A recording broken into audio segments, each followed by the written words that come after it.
There is a sense of energy and excitement, and it is just starting to build here at Howard University. David? I spoke to a gentleman today at a polling station here in West Palm Beach, and he was saying, you know, Donald Trump's going to get 65% of the popular vote. He was willing to bet me $100. I probably should have taken that bet. And Tom, that would have been $100 American. That goes a long way when you get back to Ottawa. All right, that's the CBC. Like $200 Canadian. Yeah, at least. Even though no one within the Democratic Party wants to get ahead of themselves, especially given how close the polls are suggesting this race is and how deeply divided this country is. You think this is a Harris win? This party is a party of senior Democrats. We have governors walking around, DNC officials. I haven't heard a single person doubting the outcome of the election. I think people think we have it in the bag. This is the Citi-Zen-Ship Show's very special 2024 USA election coverage. My name is Clinton. I'm a Canadian. I got CBC, the Canadian Broadcasting Corporation, going on in the background here, and I will be following tonight's election coverage. Thank you for being here. Subscribe if you like it. And without further ado, let's get on to the results. I was like, excuse me, sir, running with a microphone, being like, excuse me, have a little moment for the Canadian public.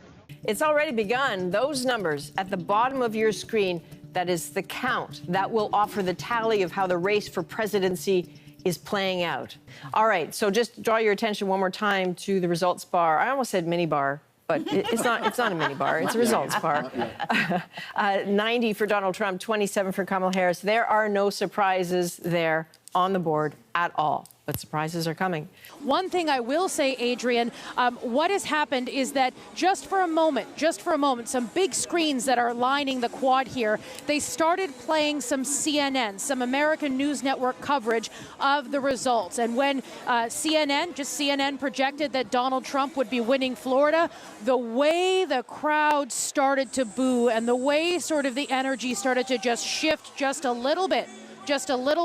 It sort of underscores the excitement that everyone has here, but also just the nerves, the edge that so many people are on. Thank you for having me on tonight. And I have heard a lot of people talking about their anxiety on your show. And so I do just want to start by saying, I know a lot of Canadians are anxious, but I really want people to be reassured, and I want Canadians to know that no matter what Americans choose tonight, Canada will be just fine. The uniform message out of Ottawa is it's fine, everything's fine. Yeah. No one wants to panic, and no one also wants to send the message that we won't be able to deal with whatever we have to deal with.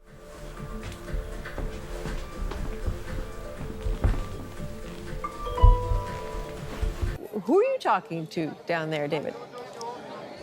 Yeah, Adrian, I got off the air and went straight to a bar, but strictly for professional reasons. It's a Trump watch party. We're at the Dirty Water Bar. Well, I mean, he just said he's going to go have another drink, so we'll see. Okay, that perspective is very important.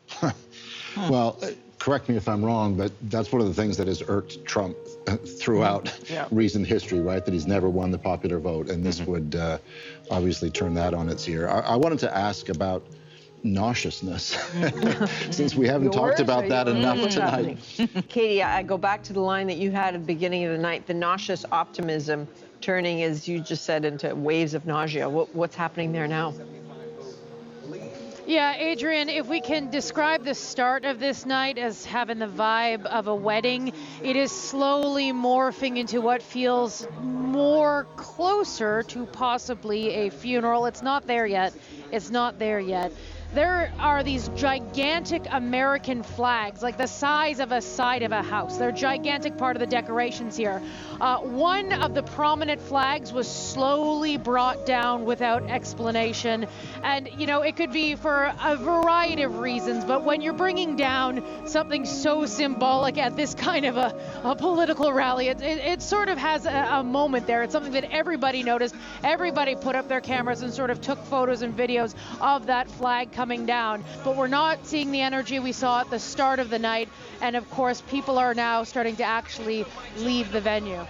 The American networks have made a projection, so CBC News is now ready to make a state call.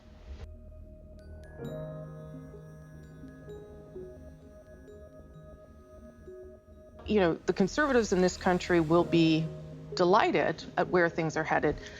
The Liberals will at least have a basis to work off here. They are not starting from zero with a second term Trump. For however long they're in power still. Yeah, well, that's a whole other problem. Right. When we get to our election, maybe. That's another 14-hour long Pierre Poilievre will conversation. have to make calls, yeah. Absolutely. So if he gets all 7 of those swing states, I hate to ask you a math question. No, I was going to say, like, I'm not. It's in my contract. You cannot ask me math questions. You know what? live I suspected on that was air. in the You fine cannot print. do that. Yeah, I'll see myself out. Yeah. Bigly. That's okay. Bigly. Okay, absolutely bigly.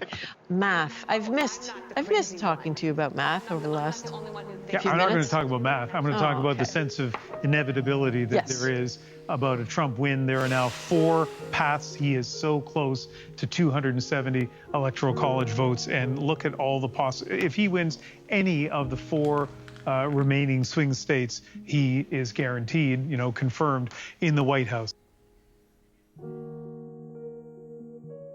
I think also, you know, that the media gets hung up on stuff that doesn't matter to a lot of the people who voted for Donald Trump tonight. From cats and dogs, to Puerto Rican islands of garbage, all that stuff that seemed like that's the end of it all. There's nobody who can survive this. All these disqualifying statements. But the people who were nobody cares. Back to the economy and all that. That's what matters. The other stuff, it's just noise that people like to put in headlines. And we're a party to that. Remember in the olden days when you would go to a vending machine if you want some, you know, candy or whatever, and you needed to use paper money? Because now, of course, you could just tap whatever. Caroline, I got to interrupt you.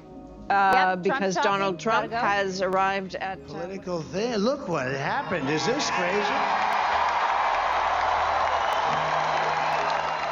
Yeah, but if a black South Asian woman can't convince American women to vote for her, that's a big. But she got the majority of women. If you look at the, I mean, she's sure, but then she would have won if she'd gotten them all, right? Which was what she was appealing to by the end of it. I mean, you guys talked about the gender gap at the beginning, and that to me speaks to the idea that we've been talking about, that she didn't offer a way to fix things for people right now who feel like the system is broken for them. And the line that stood out to me in that Donald Trump speech was, we had a common core of common sense. And that stood out for me because it's what our conservatives say too. Correct. We That have phrase, a common sense response to what is happening.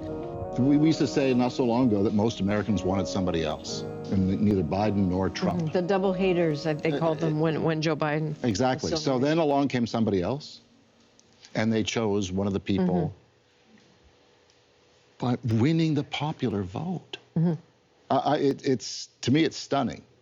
The comeback, we talked about the historicness of that, etc. But he got it all tonight.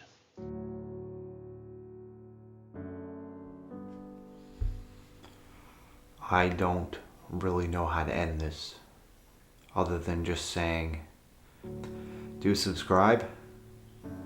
We'll have plenty more to talk about in the next coming days, I'm sure. Have a good night.